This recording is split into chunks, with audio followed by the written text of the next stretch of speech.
Bismillahirrahmanirrahim. Assalamualaikum warahmatullahi wabarakatuh.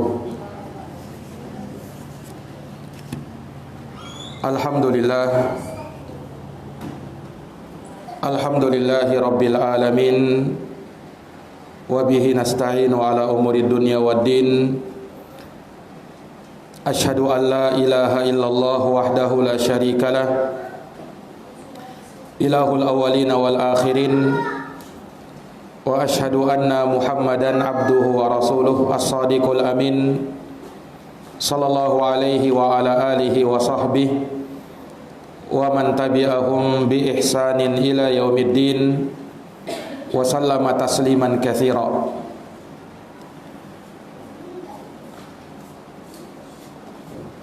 Amma ba'd, faya ayyatuhal akhawat wal ummahat, a'azzani Allahu wa iyyakunna.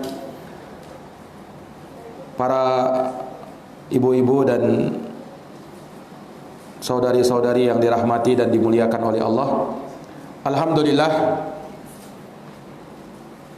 bersyukur kepada Allah Subhanahu wa taala hendaknya senantiasa kita ucapkan dan kita upayakan dalam kehidupan kita, sebab nikmat yang Allah berikan terus menerus tak henti-hentinya dicurahkan kepada kita. Bersalawat kepada baginda Nabi Muhammad bin Abdullah sallallahu alaihi wasallam juga hendaknya senantiasa kita jadikan di dalam wirid-wirid kita sebagai bentuk ungkapan syukur kepada Allah Subhanahu wa taala, kemudian kepada Rasulullah sallallahu alaihi wasallam yang telah membawa umat ini, mengeluarkan mereka minad dhulumati ilan nur, dari lembah gelap gulita menuju cahaya terang benderang. Maka bersalawat kepada Nabi sallallahu alaihi wasallam ini dari bentuk rasa syukur kita kepada manusia yang merupakan Nabi dan Rasul yang paling berjasa di dalam hidup kita, sehingga kita bisa menikmati agama yang mulia ini, Islam, sebagai agama yang diridhai oleh Allah Subhanahu wa taala. Para hadirin wal hadirat, para akhwat dan para ummahat, a'azzani Allah wa iyyakunna. Pada kesempatan pagi hari ini, seperti biasanya, kita akan melanjutkan kembali pembahasan dari kitab Sifatul Mar'atis Salihah, sifat wanita-wanita salihah.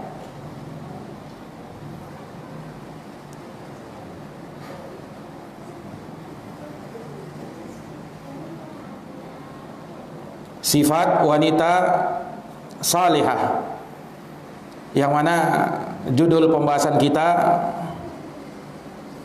seperti yang telah diketahui masih dalam pembahasan makanan halal untuk wanita muslimah, untuk wanita salihah. Telah kita sebutkan beberapa perkara yang berkaitan dengan hal ini, dan di sini kembali kita akan mengingatkan terkait dengan halal haram, apa yang berkaitan dengan harta. Dan tentu seorang saleh dan salihah, dia akan menjauhi segala yang haram, dan dia hanya mengambil dan mencukupkan diri dengan yang halal. Iya, para ulama membahas terkait dengan pengambilan harta atau pemungutan harta tanpa hak. Ini dari satu bentuk keharaman, dan apabila itu diambil dari kita, maka itu adalah sebuah kezaliman. termasuk di dalamnya pungutan-pungutan harta yang diambil dari seseorang tanpa ada alasan yang benar. Iya. Makanya di dalam hadis Rasulullah SAW mengingatkan, bahkan secara umum Allah Subhanahu wa taala menyebut di dalam Al-Qur'an untuk jangan kita memakan harta di antara kita dengan cara yang batil. Dengan cara yang batil. Dan diingatkan pula tentang satu bentuk dari dosa pemungutan pajak tanpa hak, tanpa alasan yang benar. Disebutkan di dalam hadis, dinukil di sini oleh Ummu Abdillah hafizahullahu taala, di mana Rasulullah menyatakan dalam hadis Buraidah radhiyallahu anhu, "Walladzi nafsi biyadihi," demi yang jiwaku berada di tangannya, "laqad tabat taubatan law tabaha sahibu maksin la ghufira lahu." Ini ketika peristiwa rajam kepada seorang wanita Al-Ghamidiyah, maka Nabi bersumpah, demi yang jiwaku berada di tangannya, sungguh wanita itu telah bertaubat dengan suatu taubat, andaikan bertaubat dengannya sahibu maksin, yakni pemungut pajak, niscaya akan diterima taubatnya, la ghufira lahu, dan akan diampuni dosanya. Di sini diingatkan terkait dengan pungutan pajak yang dilakukan tanpa hak. Iya. Walaupun para ulama rahimahumullahu taala terkait dengan pajak itu, mereka menyebut ada dua jenis pajak. Ini yang dinamakan oleh sebagian ahli fikih dari kalangan Malikiyah dengan al-wadhaif atau al-kharraj. Dan di kalangan ulama Hanafiyah mereka namakan dengan an-nawaib, yaitu pengganti pajak perorangan dari sultan, dari penguasa. Sedangkan di sebagian ulama dari kalangan Hanabilah mereka menyebutnya dengan al-kalf as-sultaniyah. Al-kalf as-sultaniyah. Dan pajak ini terbagi menjadi dua jenis. Ada pajak yang diambil dengan adil dan memenuhi berbagai syarat-syaratnya, dan ada pajak yang diambil secara zalim dan melampaui batas. Nah, ini dua jenis pajak. Jadi tidak semua pajak itu adalah kezaliman. Ada pajak yang memang benar diambil dengan adil sesuai dengan syarat-syarat yang ditetapkan, dan ada pajak yang diambil secara zalim dan melampaui batas. Dan tentunya harta haram yang tidak halal di sini adalah berkaitan dengan pajak yang diambil secara zalim dan melampaui batas. Iya. Ini ikhwani fiddin a'azani Allah wa iyyakum. Jadi pajak yang diwajibkan oleh penguasa muslim, misalnya karena keadaan darurat untuk memenuhi kebutuhan negara atau untuk mencegah kerugian yang menimpa, ya. Sedangkan perbendaharaan negara tidak cukup misalnya, dan tidak dapat memenuhi atau menutupi biaya yang dibutuhkan, ya, maka yang seperti ini ketika dalam kondisi darurat, ya, para ulama memfatwakan bolehnya memungut pajak dari orang-orang kaya dalam rangka untuk al-masalih wal mursalah. Dan ini berdasarkan kaidah yang disebut oleh para ulama,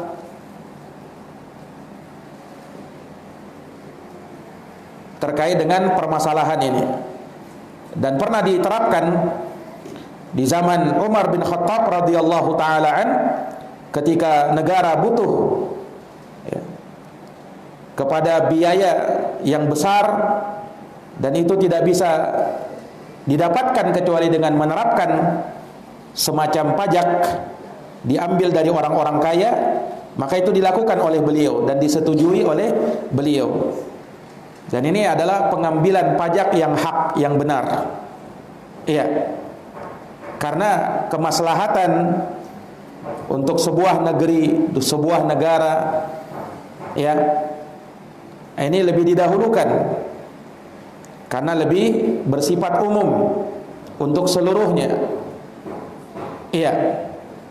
Maka yang seperti ini dibenarkan, dan ini pendapat yang didukung oleh banyak ulama, seperti diantaranya Abu Hamid Al-Ghazali dalam kitabnya Al-Mustashfa, juga Imam Syatibi di dalam kitabnya Al-I'tisam, ketika beliau mengemukakan bahwa jika kas Baitul Mal kosong, sedangkan kebutuhan pasukan itu bertambah, maka seorang penguasa boleh menetapkan, ya, pungutan pajak yang sesuai dengan kebutuhan terhadap orang-orang kaya. Nah, karena diketahui bahwa berjihad dengan harta diwajibkan kepada kaum muslimin dan merupakan kewajiban yang telah ditetapkan. Jikalau hal tersebut tidak bisa tercapai kecuali dengan adanya pungutan-pungutan yang dilakukan dengan adil tentunya, maka yang seperti ini dibenarkan. Yang seperti ini adalah hal yang dibenarkan. Nah,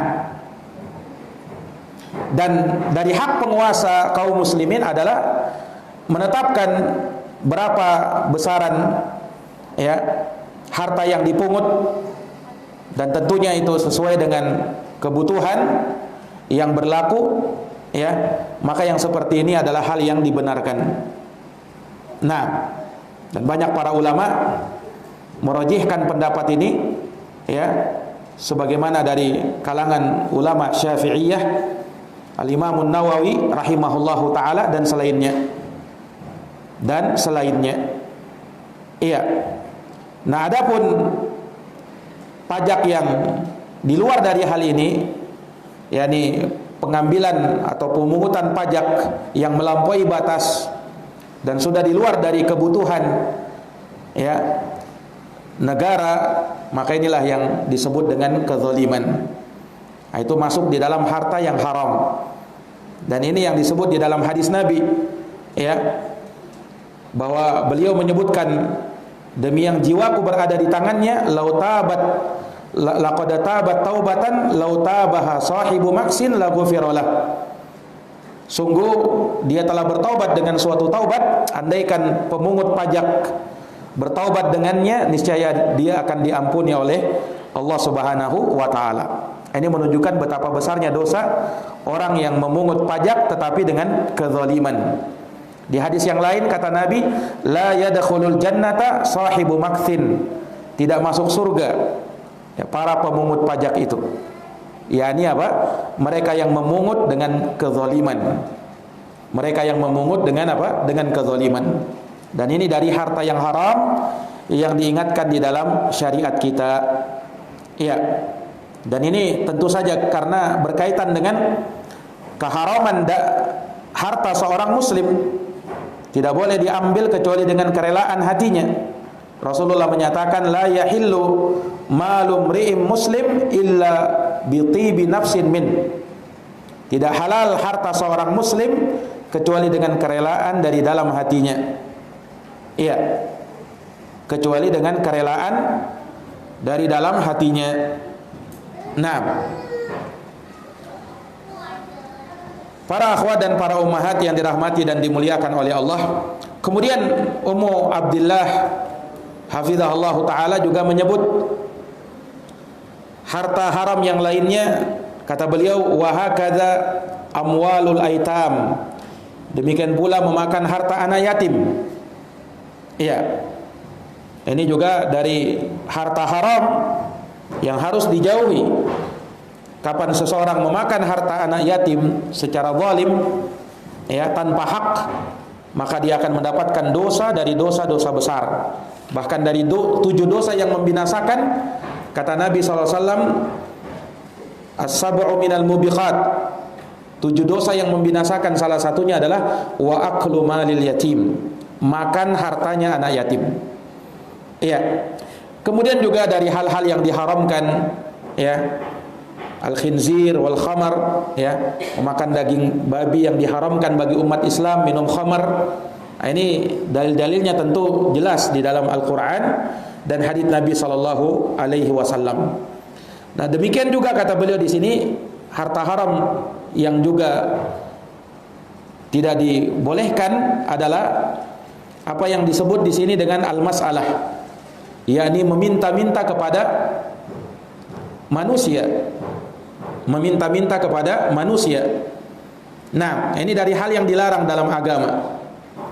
Ya, siapa yang sudah memiliki kecukupan, ada ma'isyah kehidupannya, lalu dia masih meminta-minta, padahal dia sanggup untuk berusaha dan bekerja, dan dia punya sesuatu yang bisa dia jadikan sebagai kehidupan, tapi tetap meminta-minta, ini dari perkara yang diharamkan di dalam syariat. Disebutkan dalam hadis Abu Daud dari Sahal bin Handalah radhiyallahu an, beliau menyebutkan bahwa Rasulullah SAW pernah didatangi oleh 2 orang, yaitu Uyainah bin Hisn dan Al-Aqra bin Habis. Yang keduanya meminta sesuatu kepada Nabi SAW. Maka Nabi pun memerintah untuk memberikan kepada keduanya apa yang mereka minta. Wa amara Muawiyah fakataba lahuma bima sa'ala. Dan Nabi memerintah Muawiyah agar dia menulis untuk keduanya apa yang dia minta. Maka Al-Aqra ibn Habis, dia mengambil catatannya lalu melipatnya dan dia taruh di imamahnya, lalu dia pergi. Adapun Uyainah bin Hisn, maka dia mengambil catatannya dan dia mendatangi Nabi SAW, ya, di tempat beliau, lalu mengatakan, ya Muhammad, wahai Muhammad, atarani hamilan ila qaumi kitaban la adri ma fihi, apakah kau berpendapat aku membawa kepada kaumku catatan yang aku tidak tahu apa yang ada di dalamnya, isinya apa, yakni hanya selembar kertas, ya, al-mutalammis. Naam. Maka Muawiyah pun mengabarkan ucapan Uyainah tersebut, ya, kepada Rasulullah SAW. Maka Rasulullah menyatakan di dalam sabdanya, mengingatkan kepada sahabatnya, man sa'ala wa indahu ma yughnihi fa innama yastakthiru minan nar.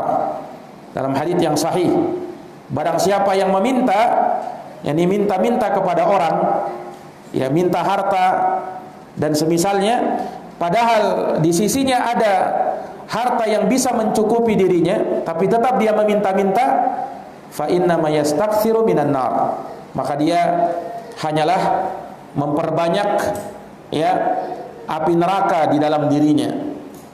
Nah, sama saja dia meminta api untuk dirinya.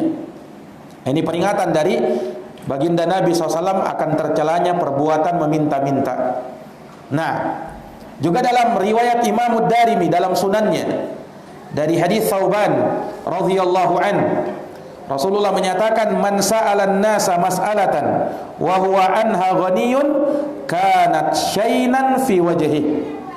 Kata Rasulullah, siapa yang meminta-minta kepada manusia padahal dia cukup, ya, tidak perlu dia meminta, tapi dia tetap meminta, maka itu adalah suatu cacat atau aib pada wajahnya, kata Nabi sallallahu alaihi wasallam. Nah, berdasarkan hal ini Imam Nawawi rahimahullah dalam syarah Muslim, beliau mengatakan, ittafaqal ulama ala nahyi anis su'ali idza lam takun daruratan. Kata Imam Nawawi, ulama sepakat akan larangan meminta-minta jikalau bukan dalam hal darurat.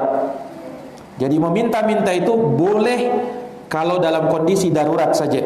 Ada orang misalnya meminta-minta mengemis di jalan, ya, karena memang dia tidak mampu ya bekerja karena kondisinya misalnya yang cacat atau kondisinya yang sudah tua renta, tidak mampu lagi berusaha ya bekerja. Naam, betul-betul dalam kondisi darurat ya, maka yang seperti ini diperbolehkan.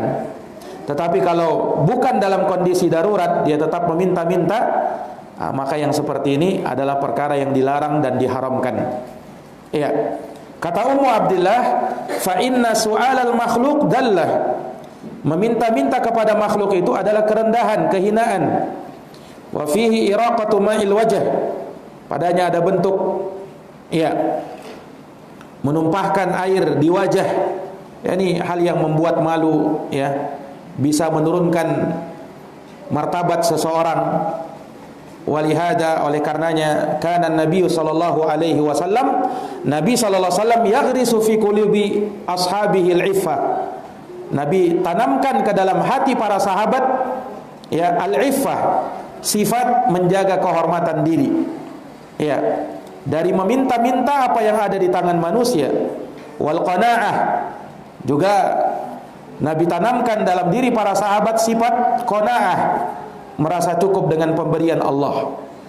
Disebutkan dalam Sahih Bukhari dan Muslim min hadithi Abi Sa'id Al-Khudri radhiyallahu an, dari hadits Abu Sa'id Al-Khudri diceritakan bahwa manusia dari kalangan Ansar itu meminta kepada Rasulullah sallallahu alaihi wasallam harta, maka Nabi pun memberikan kepada mereka harta. Summa sa'alu fa'atahum, lalu mereka minta lagi, Nabi beri lagi. Hatta idza nafida ma indahu qala, hingga habis harta yang ada di sisi Nabi. Kemudian Nabi mengingatkan sahabatnya, ma yakun indi min khairin falan addakhirahu ankum. Apapun yang ada di sisiku dari harta, maka aku tidak menyembunyikannya dari kalian. Aku tidak sembunyikan. Kalau ada akan aku beri. Apapun yang kalian minta. Kemudian Nabi ingatkan, wa may yasta'if yu'iffahullah. Barang siapa yang menjaga kehormatan dirinya, maka Allah akan menjaganya. Wa may yastaghni yughnihillah.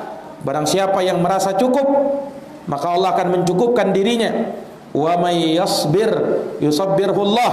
Barang siapa yang bersabar, maka Allah akan membuat dia menjadi orang yang sabar. Wa ma utiya ahadun ata'an min ata'in khairun wa awsa'u minas sabar. Dan tidaklah seseorang itu diberikan suatu pemberian yang lebih baik dan lebih luas melebihi pemberian kesabaran. Melebihi pemberian apa?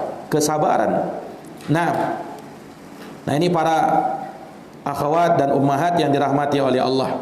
Ya, maka dari sebab seseorang itu bisa meraih kehormatan dirinya adalah dia berusaha menjaga kehormatan dirinya dengan menjauhkan diri dari hal-hal yang hina dan menghinakan diri. Ya. Dan dari sebab kekayaan terhadap diri adalah merasa cukup. Ya, tidak butuh dengan apa yang ada di tangan manusia. Nah, makanya Imam Ahmad rahimahullahu taala diriwayatkan bahwa beliau pernah berdoa, Allahumma kama suntu wajhi anis sujud li ghairika fasunhu an su'ali ghairika. Imam Ahmad berdoa, ya Allah, sebagaimana aku menjaga wajahku dari sujud kepada selainmu, maka jagalah wajah ini dari meminta-minta kepada selainmu.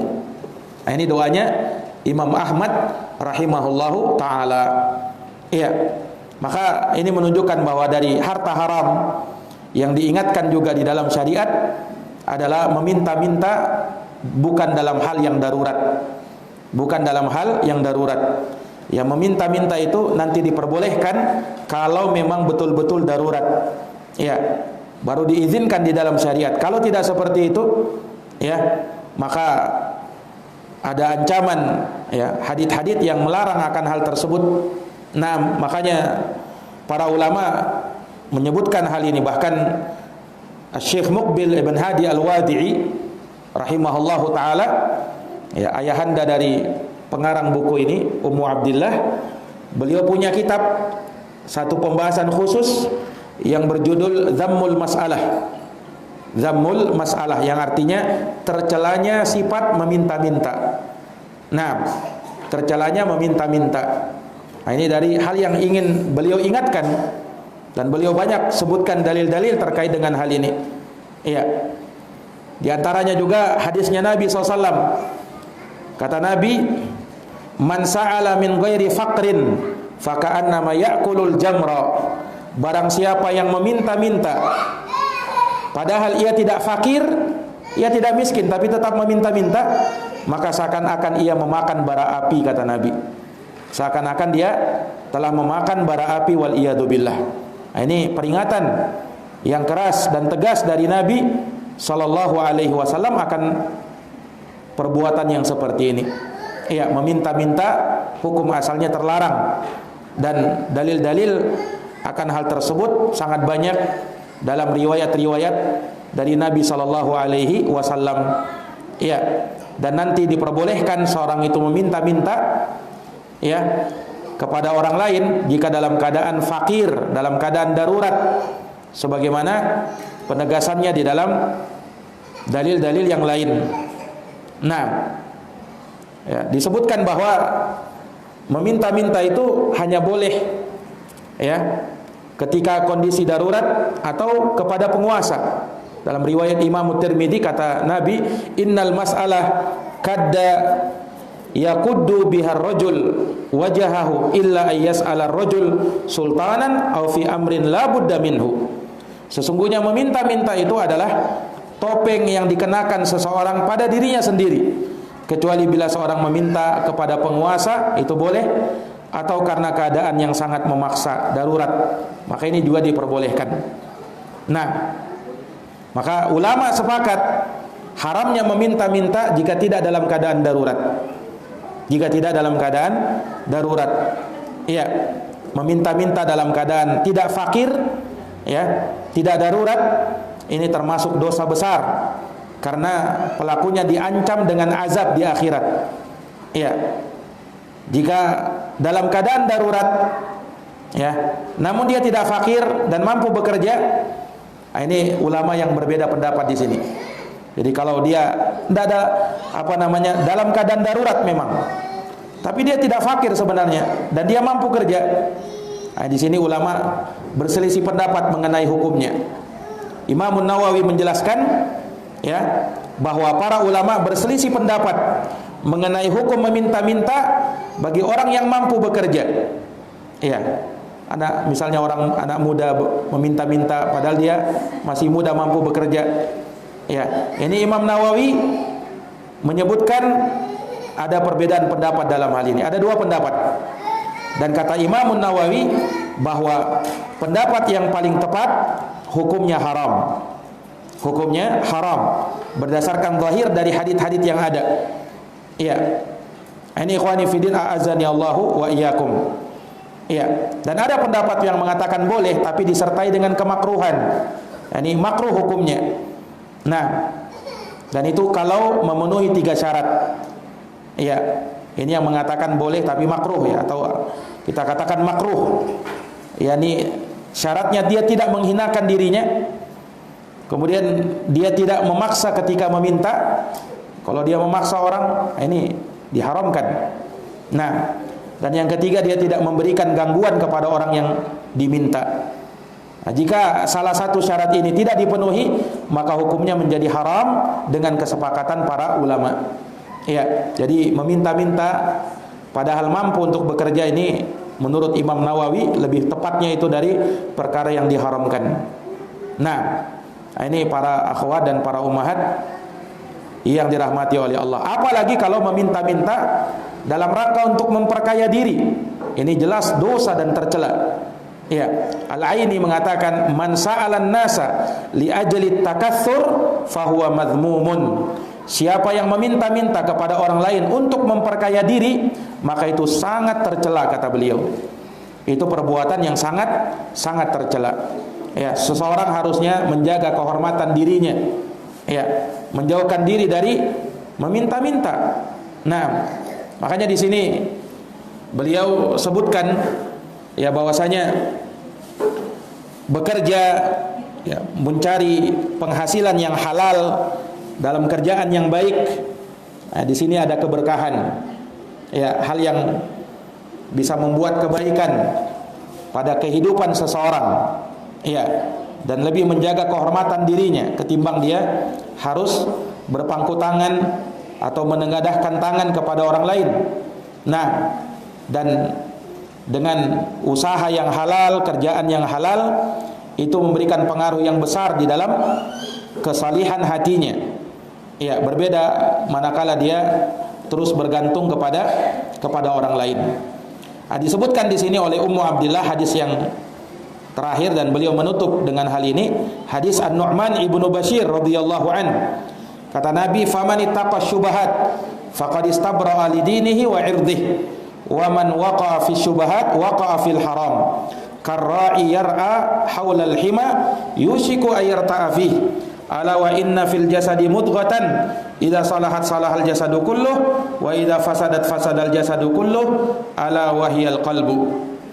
Kata Nabi, barang siapa yang menjaga dirinya dari perkara syubhat, ya, maka sungguh dia telah menjaga agama dan kehormatannya. Tapi barang siapa yang jatuh dalam perkara syubhat, syubhat itu, ya, samar antara halal atau haram. Siapa yang terjerumus ke dalamnya, maka dia terjerumus ke dalam hal yang haram. Karra'i yar'a haulal hima. Seperti seorang pengembala yang mengembalakan kambingnya di daerah terlarang. Ya, yushiku ayarta'a fi. Dikhawatirkan dia akan jatuh dalam batasan yang dilarang. Ala wa inna fil jasadi mudghah. Ketahuilah di dalam jasad manusia ada sekerat daging. Idza salahat salahal jasadu kulluh, kalau dia baik, baik pula seluruh jasad. Wa idza fasadat fasadal jasadu kulluh, kalau dia rusak, rusak pula seluruh jasad. Ala wahyal qalbu, itulah hati, jantung yang ada di dalam tubuh manusia.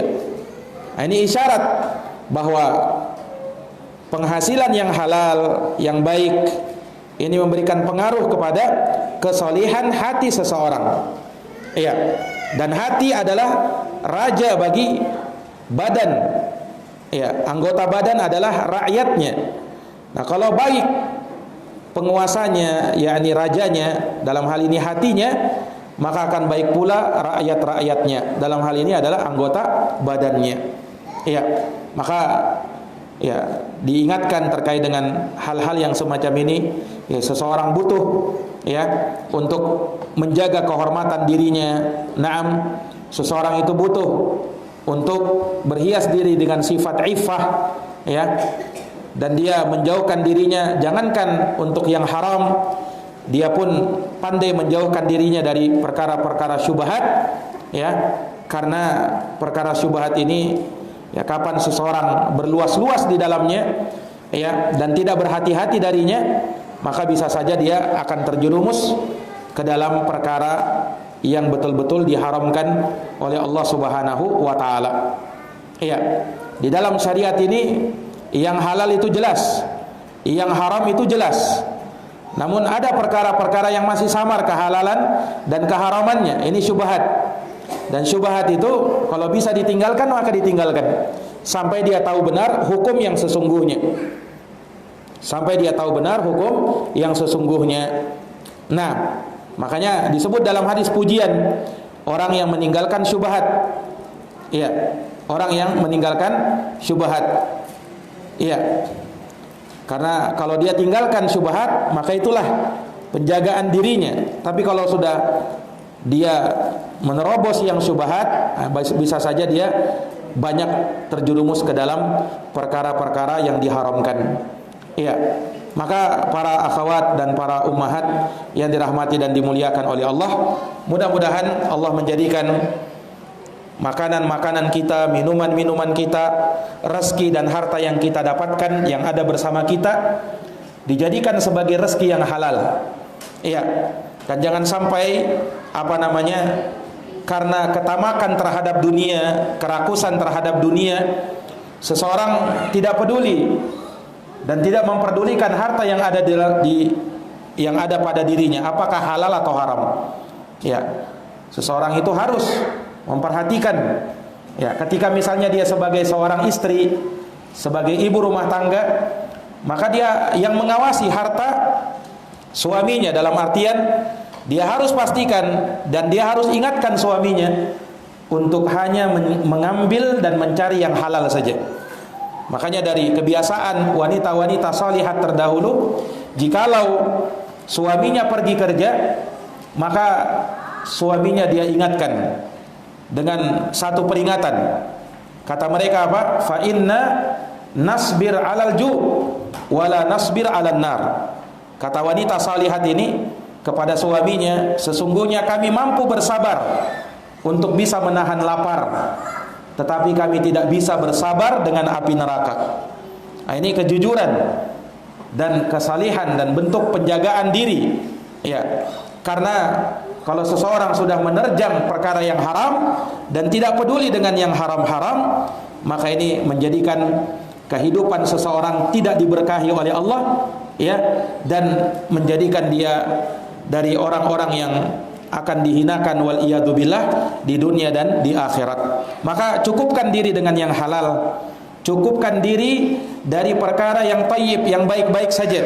Adapun yang jelek, yang tidak baik, yang haram, yang syubhat bahkan, maka dia menjauhkan diri dan mencukupkan diri darinya.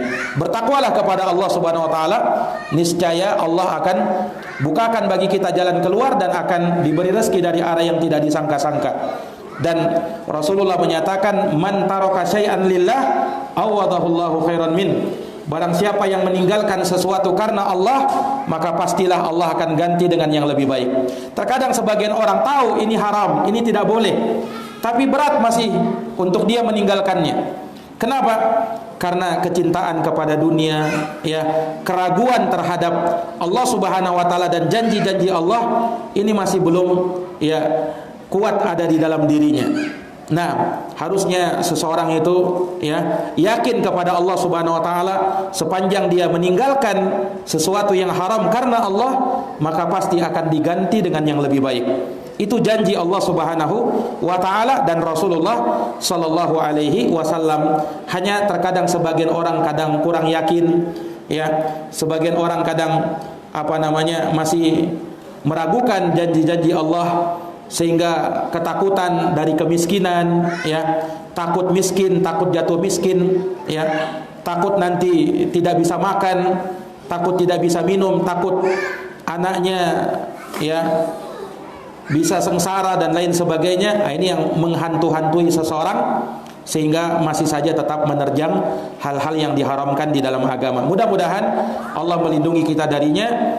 Innahu waliyudzalika wal qadiru alaih. Jazakumullah khairan. Kita tutup dengan doa kafaratul majlis. Subhanakallahumma wa bihamdika asyhadu an la ilaha illa anta astaghfiruka wa atubu ilaik. Assalamualaikum warahmatullahi wabarakatuh.